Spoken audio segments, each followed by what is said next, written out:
తిరుపతి జిల్లాలో జరిగినటువంటి ఒక సంఘటన పెద్ద సంచలనం అవుతోంది. చచ్చేలా కొట్టి మూత్రం తాగించారంటూ ఒక దళిత విద్యార్థి ఆగ్రహం, ఆవేదన వ్యక్తం చేసినటువంటి అంశం. తిరుపతి జిల్లా చంద్రగిరి సమీపంలోని ఒక కళాశాలలో జేమ్స్ అనే విద్యార్థి బీటెక్ చివరి సంవత్సరం చదువుతున్నాడు. కళాశాలలో తన జూనియర్ యశ్వంత్ నాయుడు తరచూ కులం పేరుతో దూషిస్తూ జేమ్స్ను తీవ్రంగా అవమానిస్తున్నారట. ఇటీవల యశ్వంత్ మరోసారి తీవ్రంగా అవమానించడంతో అలా మాట్లాడడం తగదని జేమ్స్ బదిలిచ్చాడు. దీంతో అతని మీద యశ్వంత్ నాయుడు కక్ష పెంచుకున్నాడు.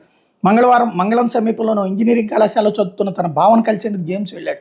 ఆ విషయం తెలుసుకున్న యశ్వంత్ నాయుడు రౌడీ షీటర్ రూపేష్, మరో రౌడీ షీటర్ చోటా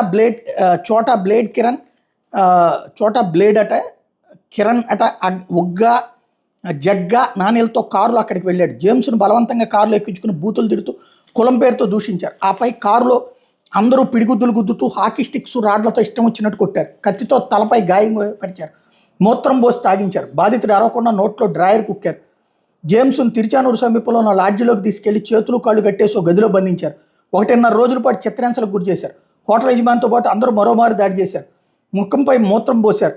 కత్తితో పొడవడానికి ప్రయత్నిస్తున్న కొంతమంది అక్కడికి రావడంతో వాళ్ళంతా అక్కడి నుంచి వెళ్ళిపోయారు. జేమ్స్ అపస్మారక స్థితిలో ఉండగా అక్కడికి వచ్చిన వాళ్ళు ఎవరో తెలియదు కట్లు విప్పి ఆసుపత్రికి తరలించారు. కొంచెం కోలుకున్న తర్వాత తిరుచానూరు పోలీస్ స్టేషన్కి వెళ్ళి జరిగిన విషయం పోలీసులు వివరించాడు. ఆ మేరకు ఫిర్యాదు చేస్తే ఫిర్యాదు స్వీకరించలేదు. వాళ్ళ మీద కేసు కట్టేంత ధైర్యం తమకు లేదని నిస్సిగ్గుగా స్పష్టం చేశారు. సాయంత్రం వరకు పోలీస్ స్టేషన్లో ఉండి బతిమాలను పట్టించుకోలేదు.